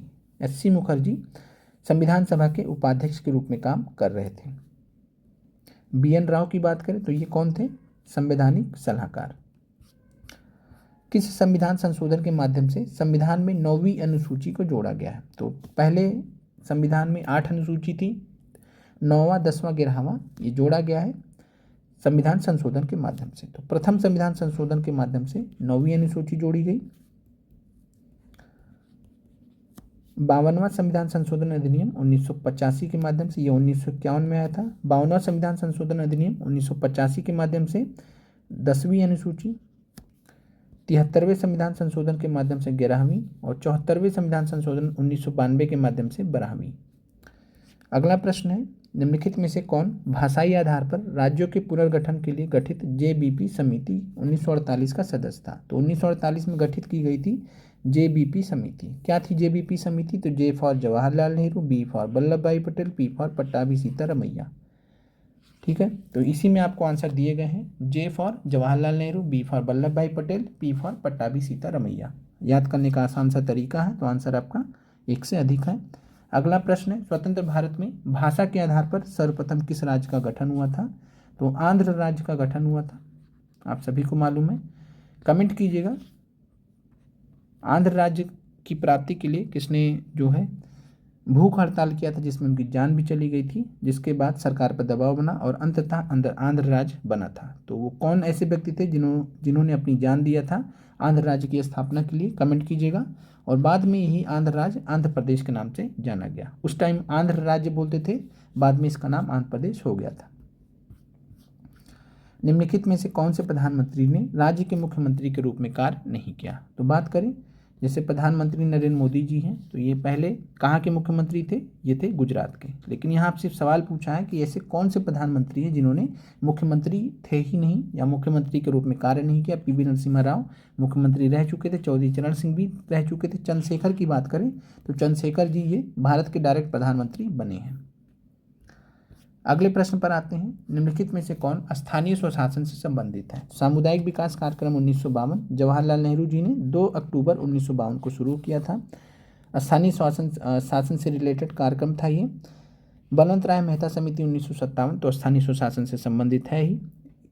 इसी के अनुशंसा पर 1959 में पंचायती राज को भारत में स्टार्ट किया गया था। कहाँ से स्टार्ट किया गया था? कमेंट कीजिएगा। राजस्थान के नागौर जिले से। 73वां संविधान संशोधन अधिनियम 1992 तो स्थानीय स्वशासन से जुड़ा है ही। आंसर आपका यहाँ पर सारे सही हैं।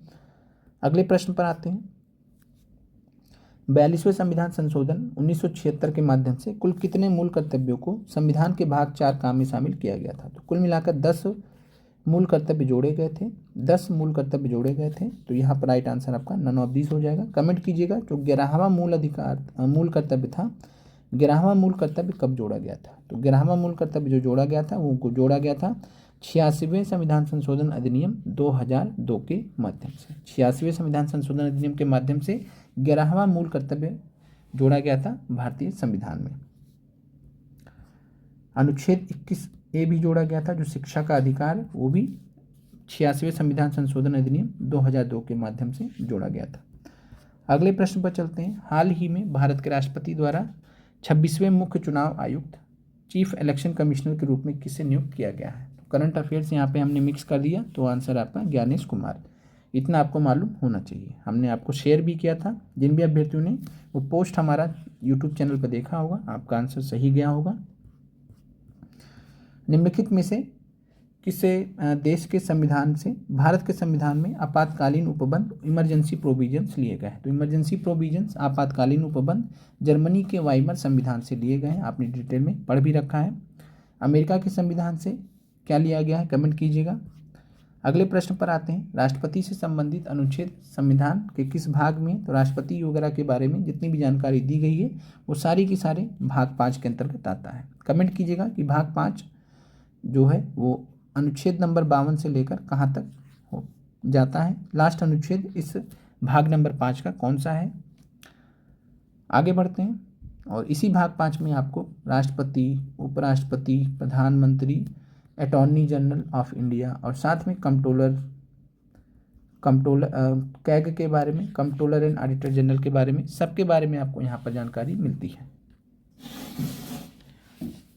अनुच्छेद 151 तक आपको भाग 5 देखने को मिलता है। तो भाग 5 की बात करें तो भाग 5 आपका अनुच्छेद नंबर 52 से लेकर 151 तक। याद करने का तरीका भी बढ़िया है, इधर 52 इधर 51। अगले प्रश्न पर चलते हैं, भारतीय संविधान का कौन सा अनुच्छेद जीवन और व्यक्तिगत स्वतंत्रता के संरक्षण से संबंधित है?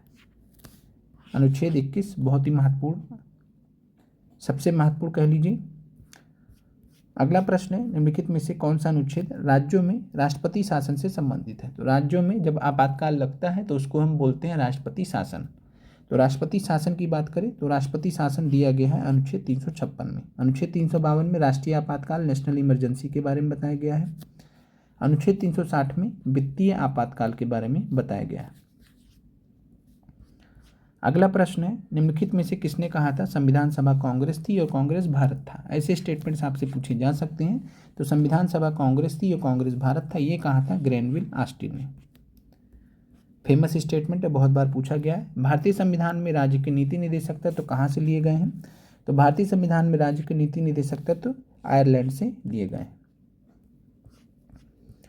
निम्नलिखित में से कौन संविधान सभा का सदस्य नहीं था? तो ये भी आपको बहुत अच्छा प्रश्न लगा होगा। आप में से बहुत सारे ऐसे अभ्यर्थी भी होंगे जिनको नहीं मालूम होगा कि महात्मा गांधी जी संविधान सभा के सदस्य नहीं थे। ध्यान रखिएगा, महात्मा गांधी जी संविधान सभा के सदस्य नहीं थे, संविधान सभा में नहीं बैठे थे, संविधान सभा के बहस में पार्टिसिपेट नहीं कर सकते थे चूंकि ये सदस्य नहीं थे। तो संविधान सभा के सदस्य नहीं थे महात्मा गांधी जी। बाकी मौलाना अबुल कलाम आज़ाद थे, सच्चिदानंद सिन्हा भी थे, श्री कृष्ण सिन्हा भी थे, सारे के सारे यहाँ पर थे सिवाय महात्मा गांधी के। अगला प्रश्न है, भारत के संविधान की प्रस्तावना में एकमात्र संशोधन किस वर्ष किया गया है? तो ये किया गया था 42वां संविधान संशोधन अधिनियम 1976 के माध्यम से। एक ही बार संशोधन हुआ संविधान की प्रस्तावना में। क्या क्या शब्द जोड़े गए, एक बार कमेंट कीजिएगा। कौन से वो 3 शब्द जो संविधान की प्रस्तावना में संशोधन करके जोड़े गए थे?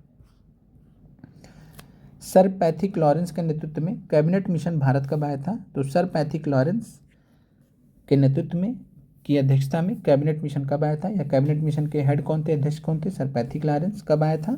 तो 24 मार्च 1946 को। आराम से आप बता सकते थे। 42 में कौन आया था? क्रिप्स मिशन आया था। 45 तो आंसर होएगा नहीं, 24 मार्च 1946 यहाँ पर आपका राइट आंसर है। अगला प्रश्न है, श्री कृष्ण सिंह पहली बार बिहार राज्य के मुख्यमंत्री किस वर्ष बने थे? तो श्री कृष्ण सिंह की बात करें तो बिहार राज्य के मुख्यमंत्री सबसे पहली बार ये 1946 में बने थे।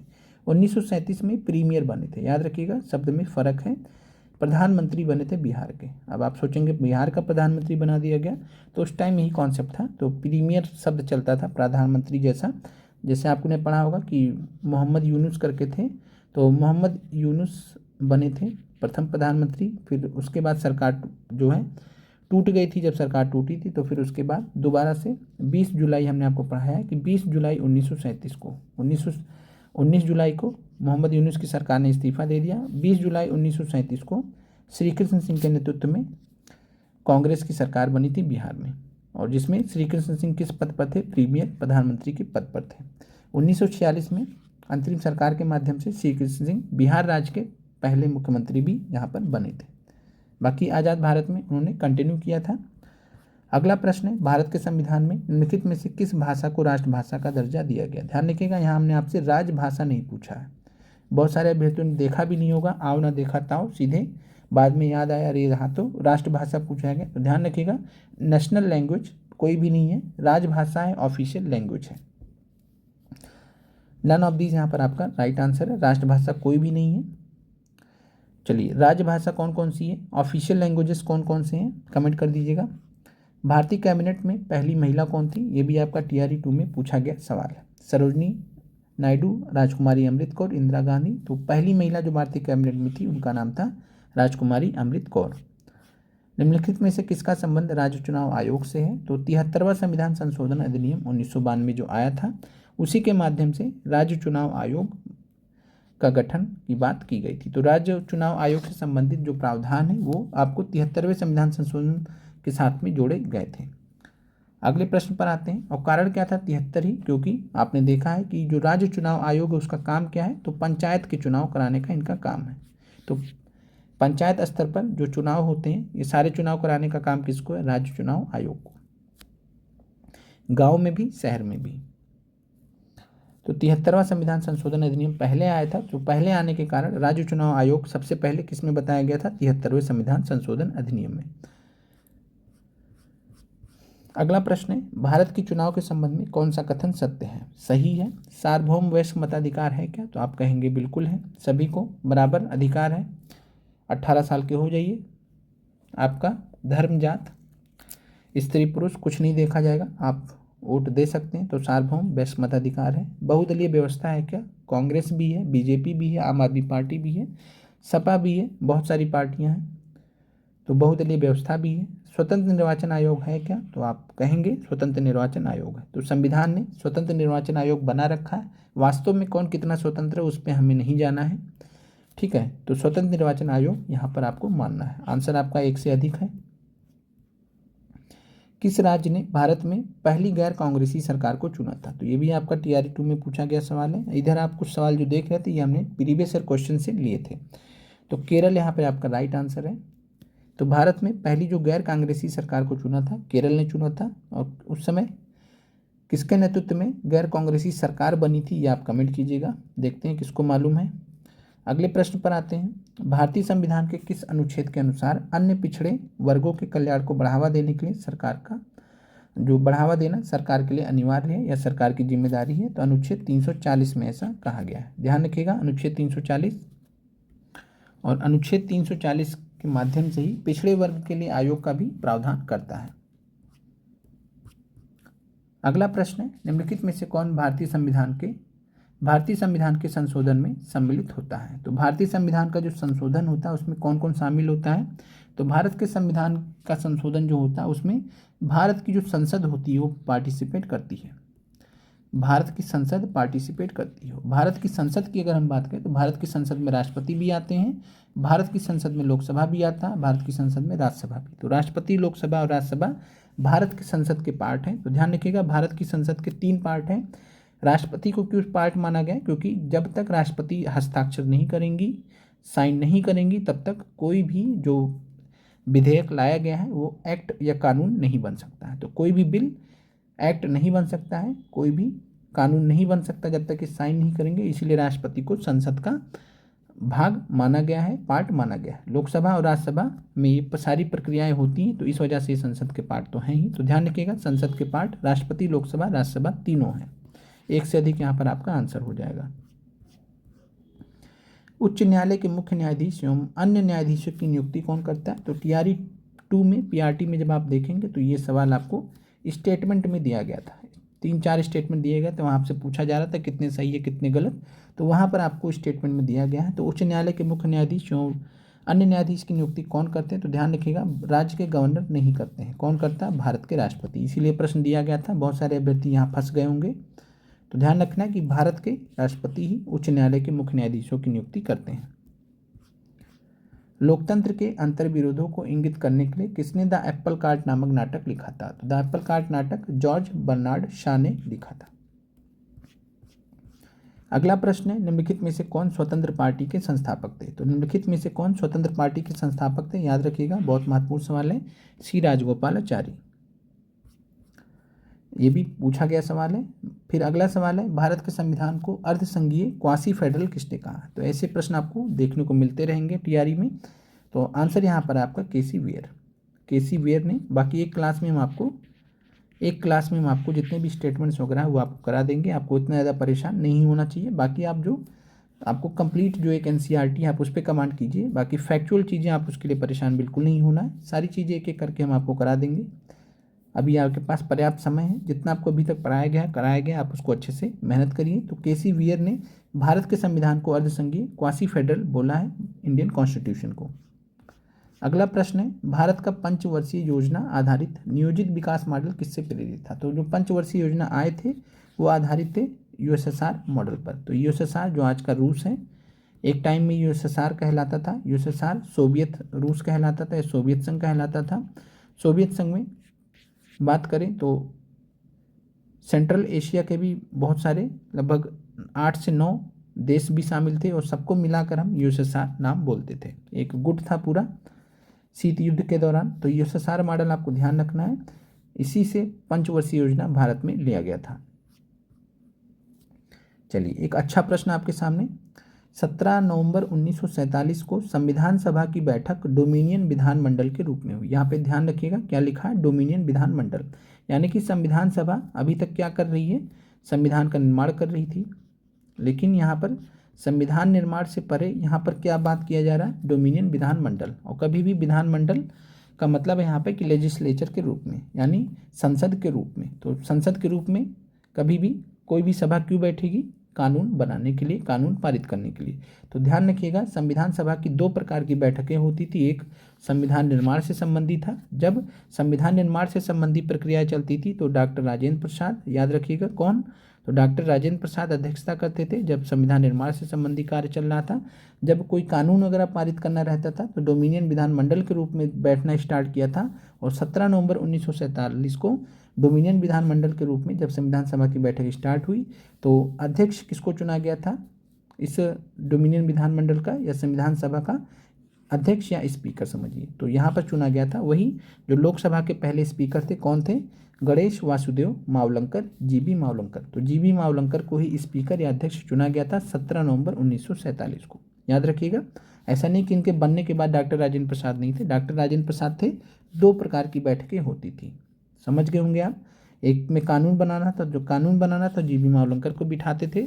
जब संविधान की जो संविधान निर्माण की प्रक्रिया चल रही थी, संविधान के जो प्रोविज़न थे, प्रावधान थे, जब उनको डिस्कस करना रहता था डॉक्टर राजेंद्र प्रसाद जी अध्यक्षता करते थे। क्लियर हो गया होगा, आगे बढ़ते हैं।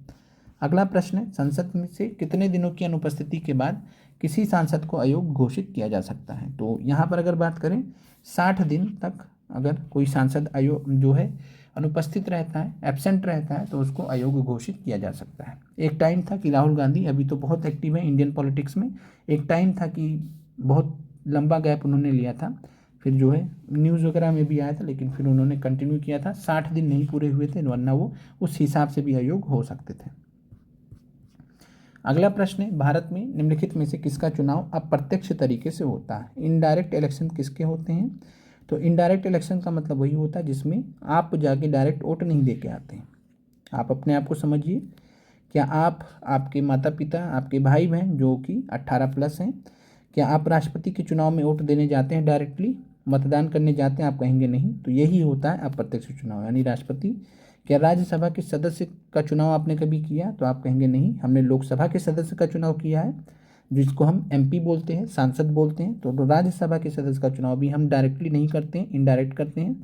तो ये भी आंसर हो जाएगा। क्या उपराष्ट्रपति के चुनाव में कभी आपने डायरेक्टली पार्टिसिपेट किया? आप कहेंगे बिल्कुल नहीं। तो आपका तीनों ही यहाँ पे अप्रत्यक्ष तरीके से होते हैं, राष्ट्रपति, उपराष्ट्रपति, राज्यसभा के सदस्यों का। एक से अधिक यहाँ पर आपका राइट आंसर है। तो यहाँ पर आपके जो प्रश्न हैं पॉलिटी के वो समाप्त होते हैं। अब चलते हैं जियोग्राफी के प्रश्नों पर। प्रश्न है पहला, ये क्लास 7th एनसीईआरटी के सारे प्रश्न अब यहाँ से आप देखेंगे। महाद्वीपीय परपटी कॉन्टिनेंटल क्रस्ट मुख्यतः किन खनिजों से बनी होती है? तो महाद्वीपीय परपटी, दो प्रकार की परपटी, दो प्रकार के क्रस्ट याद रखने हैं। एक है महाद्वीपीय परपटी, एक है महासागरीय परपटी। तो महाद्वीपीय परपटी की बात करें तो कॉन्टिनेंटल क्रस्ट जो बनता है वो सियाल से बनता है। किससे बनता है? सियाल से, सिलिका और एल्युमिनियम। तो ध्यान रखिएगा, सिलिका और एल्युमिनियम या एल्यूमिना। तो सिलिका और एल्यूमिना या सियाल से बनता है महाद्वीपीय क्रस्ट।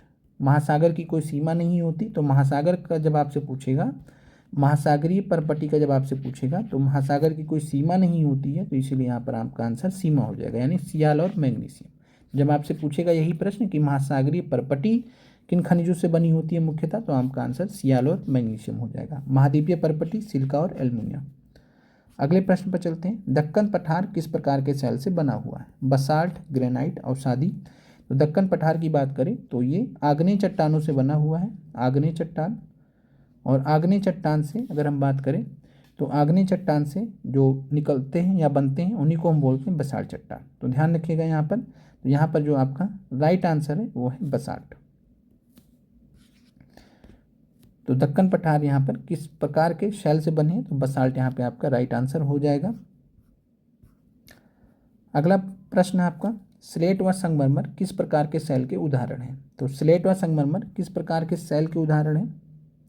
तो यहाँ पर स्लेट व संगमरमर कायांतरित सेल, मेटामॉर्फिक रॉक्स के उदाहरण हैं। सारे प्रश्न आपके एनसीईआरटी से लिए गए हैं। निम्नलिखित में से कौन से सेल पूर्णतः जीवाश्म रहित होते हैं? तो पूरी तरीके से जीवाश्म रहित होते हैं, यानी जीवाश्म पाने जाने की कोई भी संभावना किनमें नहीं होती है? तो आंसर है आग्नेय चट्टान। आग्नेय चट्टान मैग्मा की वजह से इतने ज़्यादा गर्म होते हैं कि इतनी गर्मी में कोई संभावना ही नहीं बचती है, पूरी तरीके से जीवाश्म रहित होते हैं। अगला प्रश्न है, अंतर्जनित बल के अंतर्गत निम्नलिखित में से पटल विरूपण बल के कारण किनकी उत्पत्ति होती है? तो पटल विरूपण बल के कारण उत्पत्ति होती है पर्वतों की। भूकंप और ज्वालामुखी ये अकस्मात बल के कारण आते हैं, तो अकस्मात बल के कारण आते हैं। बाकी पर्वत की उत्पत्ति पटल विरूपण बल के कारण होती है। भूपर्पटी के नीचे वह स्थान जहां भूकंप उत्पन्न होता है कहलाता है। तो ये प्रश्न हमने आपको इससे पहले भी कभी कराया है, अगर आपको याद हो तो। अधिकेंद्र एपिसेंटर की बात करें तो यह जो है वह स्थान है जहां पर भूकंपीय ऊर्जा सबसे पहले पहुंचती है या भूकंप सबसे पहले महसूस होता है। तो भूकंप की उत्पत्ति के बाद जहां सबसे पहले पहुंचता है वो होता है हमारा अधिकेंद्र एपिसेंटर। और जहाँ पर भूकंप उत्पन्न होता है उसको हम बोलते हैं उद्गम केंद्र फोकस, और साथ में हाइपोसेंटर। ध्यान रखिएगा दोनों नाम है, बी और सी दोनों नाम है, तो आंसर यहाँ पे आपका एक से अधिक हो जाएगा। अगला प्रश्न है, विश्व का सबसे ऊंचा जलप्रपात क्या है? तो विश्व का सबसे ऊंचा जलप्रपात का नाम है एंजल जलप्रपात। एंजल जलप्रपात किस देश में स्थित है, कमेंट कीजिएगा। एंजल जलप्रपात, एंजल वाटरफॉल्स किस देश में स्थित है, कमेंट कीजिएगा। अगला प्रश्न है, निम्नलिखित में से कौन गंगा नदी की वितरिका नदी है? तो गंगा नदी की वितरिका नदी डिस्ट्रीब्यूटरी रिवर आपको यहाँ पे बताना है। तो गंगा वितरिका नदी अच्छा होता क्या है, ये नदी जा रही है, इसमें ये नदी क्या हुई, जुड़ गई, ये नदी जुड़ गई। ऐसी नदियों को हम क्या कहते हैं, इनको कहते हैं हम सहायक नदी। क्या कहते हैं, सहायक नदी, की मुख्य नदी में आकर जुड़ गए, ऐसी नदियों को कहते हैं सहायक नदी। लेकिन नदी जा रही थी उसमें क्या हुआ कि नदी आपका एक ब्रांच अलग हो गया उससे, और जो मुख्य नदी है कुछ इस तरीके से जा रही है, जो मुख्य नदी है कुछ इस तरीके से जा रही है, और एक ब्रांच यहाँ पर इधर की तरफ। तो कुछ इस प्रकार से जब आप गंगा नदी का प्रवाह देखते हैं तो आप देखते हैं कि इधर तो गंगा नदी जा रही है बांग्लादेश की तरफ, लेकिन पश्चिम बंगाल में आप देखते हैं कि हुगली नदी यहाँ पर निकली हुई है। तो हुगली नदी की अगर हम बात करें तो ये क्या है, ये गंगा से अलग हुई नदी है, तो गंगा से बटी हुई नदी है, वितरिका नदी इसको हम बोलते हैं। तो हुगली आपका राइट आंसर हो जाएगा, कलकत्ता इसी के किनारे स्थित है।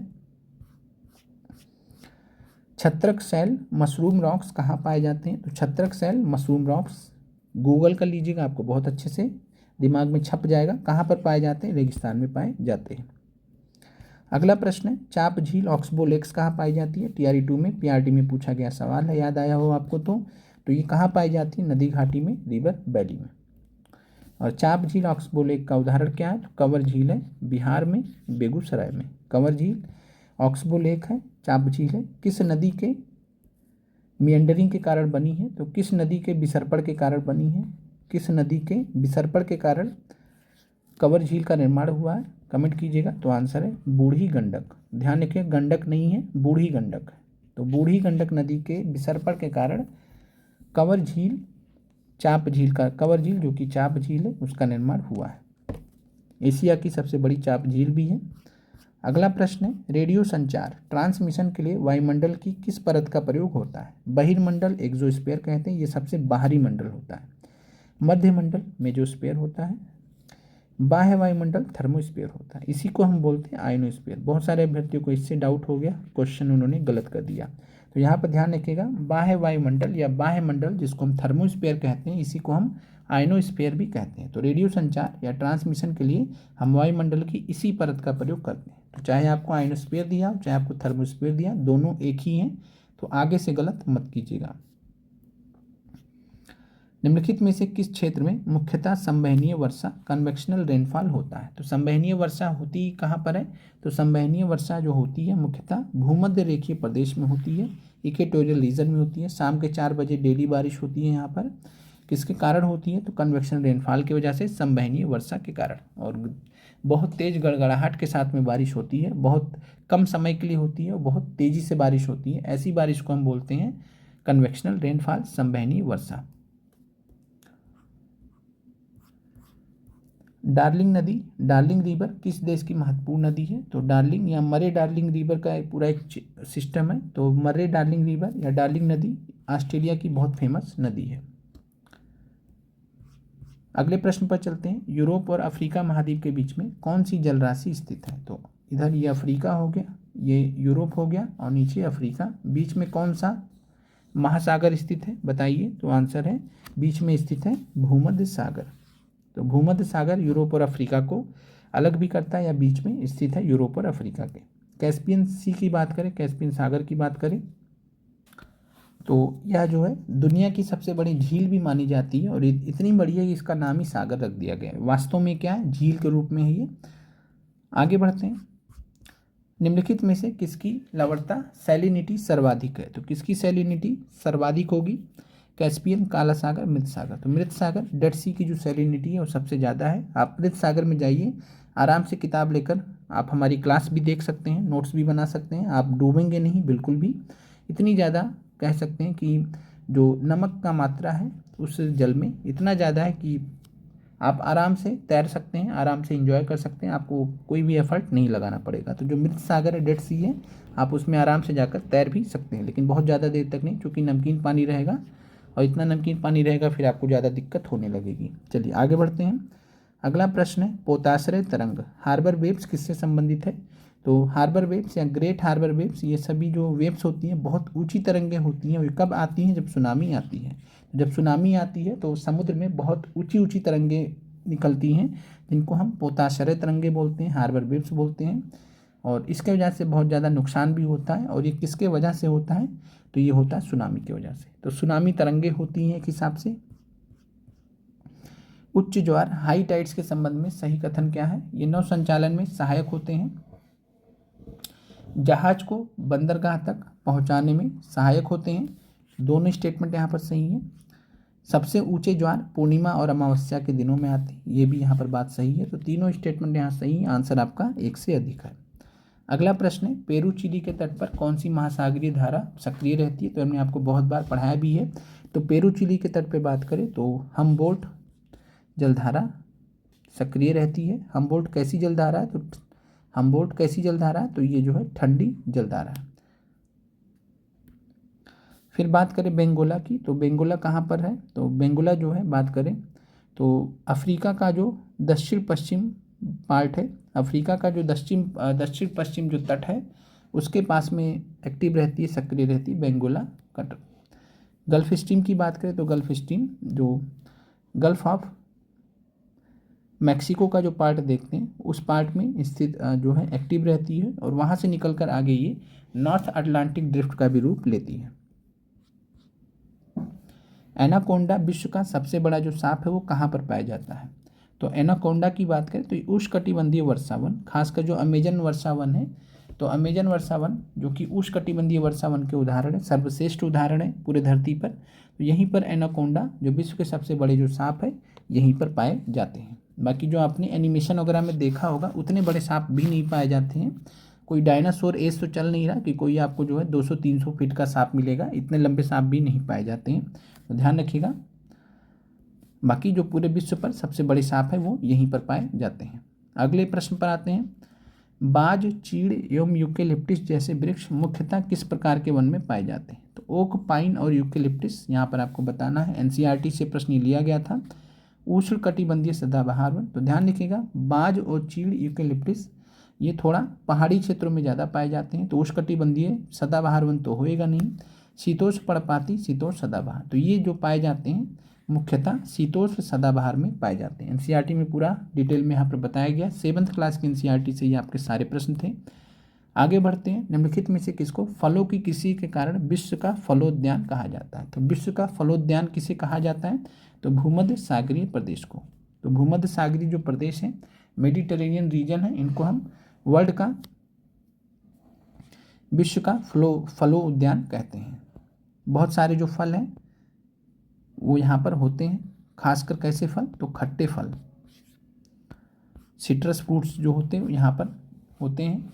निम्नलिखित में से किस स्थान पर भूमध्य सागरीय वनस्पति पाई जाती है? कैलिफोर्निया यूएसए में, दक्षिण पश्चिम ऑस्ट्रेलिया में, सेंट्रल चिली में। तो तीनों ही स्थान पर पाए जाते हैं, तो आपका आंसर 1 से अधिक है।